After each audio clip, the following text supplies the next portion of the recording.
Hello, player of the Cookie Run card game, greetings to everyone.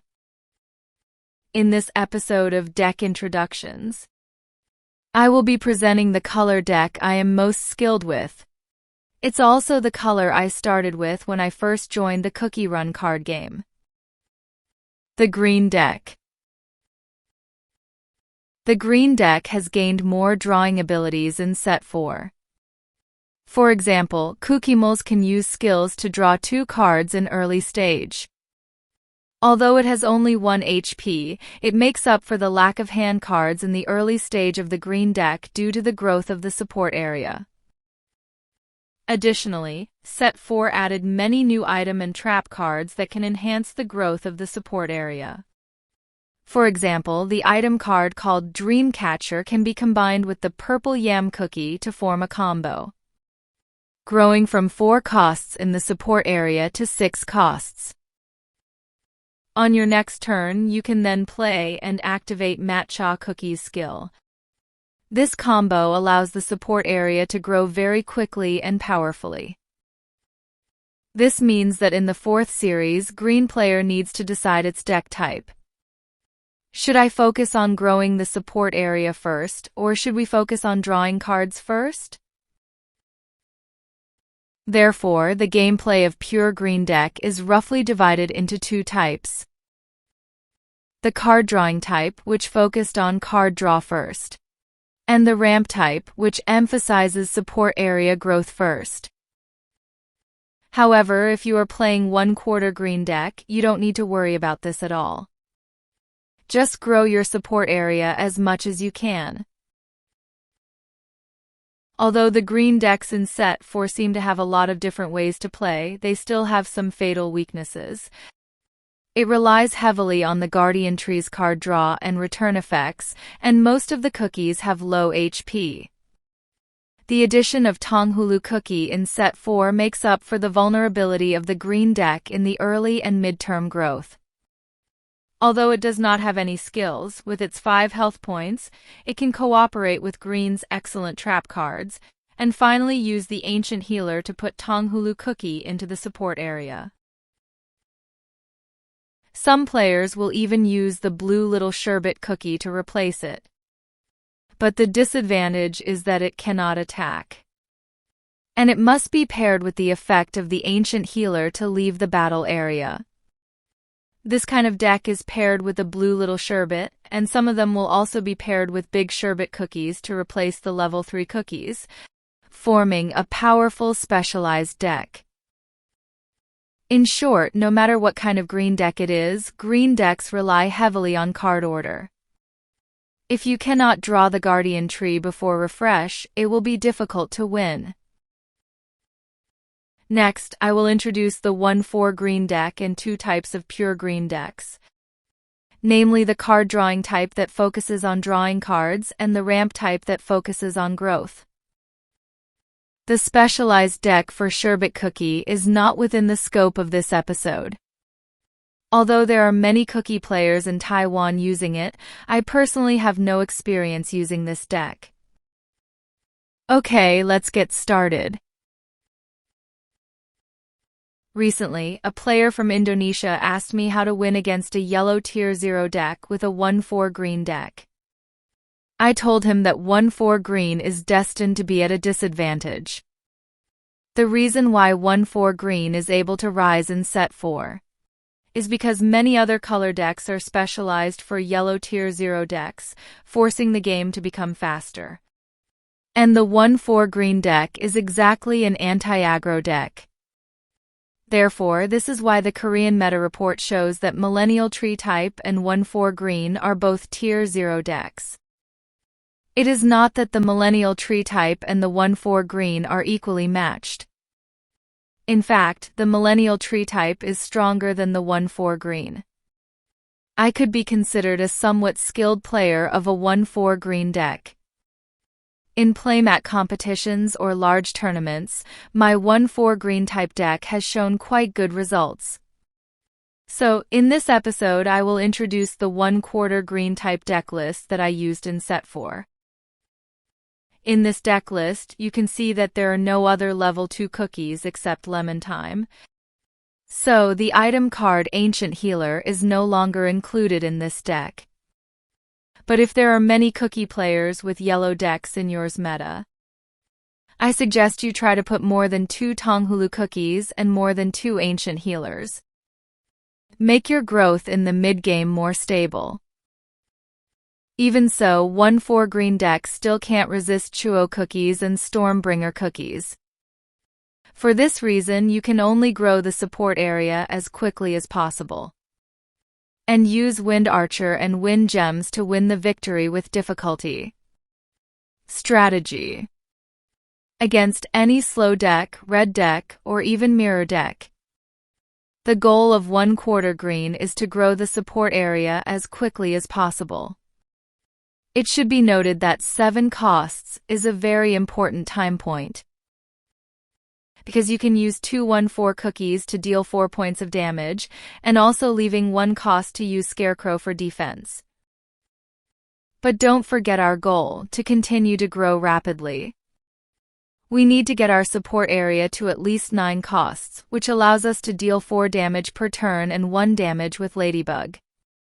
In order to grow quickly, you can even use Lemon Time's skills to grow at 4 costs in the early stage. When there are 6 costs in the next round, continue to use Lemon Time's attacks and skill effects. Because slow decks don't have many means of attack or control in the early stages, and our 1/4 toxic cookies all have 4 health points, so we don't have to worry too much about the break area being higher than the opponent. As long as the support area has grown, it won't be difficult to catch up. However, as long as your opponent is a control-type deck, such as a blue deck with Black Pearl Cookie, or any purple deck, especially a purple deck with Moonlight Cookie, then our goal is no longer growth-oriented. Remember the key time point of 7 costs mentioned in the video just now? Facing control decks, we can skip the support phase once we reach 7 costs. Make sure you have enough cookie cards in your hand. At the same time, it also allows us to maintain 4 points of damage per turn and the opportunity to play trap cards. When necessary, in addition to Scarecrow, we can also use the trap card, Whipped Cream. After all, the growth of the support area is no longer our goal. Our only goal is to keep the cookie on the battle area and save our hand. If you have very few cookie cards, I don't recommend doing any support area growth, because the number of cards in hand is also an important information. The fewer cards in hand, the more likely the opponent is to switch to a controlling style of play. So, if we don't draw the blessing tree or don't have enough cards in hand, we just grow the support area one by one in each support phase. When facing a purple deck, we need to pay attention to the number of Moonlight cookies our opponent has.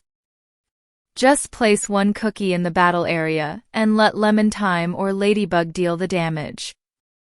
Remember, it is not until the opponent has played Moonlight Cookie that we might consider placing 2 cookies in the battle area to attack. From my own experience against purple, I would never have 2 cookies in my battle area at the same time throughout the entire game. I would only consider playing 2 Wind Archers if I was sure I could end the game. All in all, 7 costs is an important time point when facing control decks.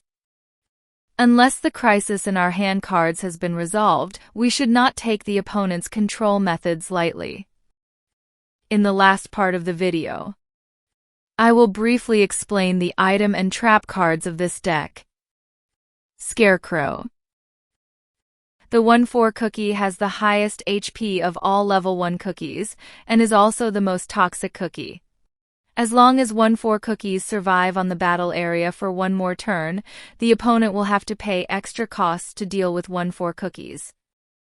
Therefore, Scarecrow is a very good trap card. It can almost keep 1/4 cookies survive to the next turn. And at the same time, it can also allow us to return some cards we need, such as Ladybug or Wind Gems. Whipped cream. Whipped cream is a trap card reserved for Wind Archer. Try to avoid letting 1-4 cookies use it in the early stages.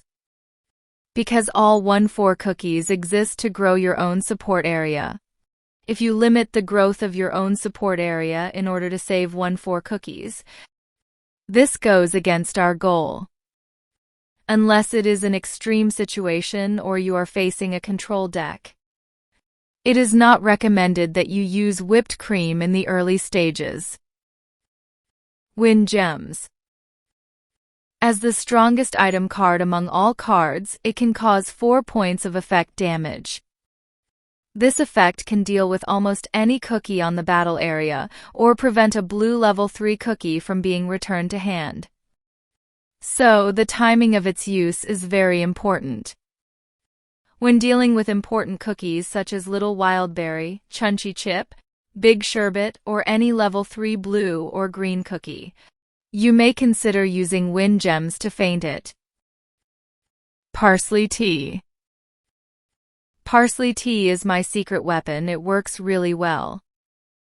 You can play Lemon Time or Wind Archer from the trash on the battle area, especially in the early stage when the support area is growing. You can use Parsley Tea to let Lemon Time activate the skill effect again. In the middle and late stages of the game, if your Wind Archer is placed in the trash as a health card, you can also use Parsley Tea and play the Wind Archer on the battle area. Guardian's Power. Guardian's Power is a trap card that deals -2 attack damage and can counterattack the opponent like Stinging Nettle and deal 1 damage. This counterattack effect is not usually used because it will limit the growth of the support area, but it will have the effect of scaring the opponent. Guardian Tree. Guardian Tree is a stage card that green decks rely on quite a lot. Although it is very commonly used, I still notice some details that need to be paid attention to in its use. This is also the fatal mistake I see most cookie players make. Some players think that if you don't draw a card every turn when the Guardian Tree is placed in the stage area, it would be a waste. But I think it's just the opposite. The Guardian Tree should only recycle cards when necessary, and you can decide whether to draw 1 card. Because the Guardian Tree will actually stop your growth, and this negative effect will affect your growth in the next few rounds. In particular, I often see some players activating the Guardian Tree effect when all the cards in the support area are rested. This is a very unwise behavior. If you don't have any cost to use trap card, just don't rush into using the Guardian Tree's effect. Okay, the above are my strategy and gameplay suggestions for 1-4 green deck. And I think most of these skills are also very important in pure green deck. I hope to be able to help all players who are interested in green decks. I originally planned to continue introducing the pure green deck, but I spent more time introducing the 1-4 green deck. Since I am currently resting after surgery, I am not allowed to spend too much time making videos. Therefore, in today's video I will first introduce the 1-4 green deck, and in the next video I will continue to introduce how to play pure green. Do you think this video was helpful to you? If it helps, please press like button and share this video to other cookies player. You are also welcome to leave me a message to tell me what your thoughts. Thank you for watching this video patiently. See you next time. 我是多虑，我们下一次再见，拜拜。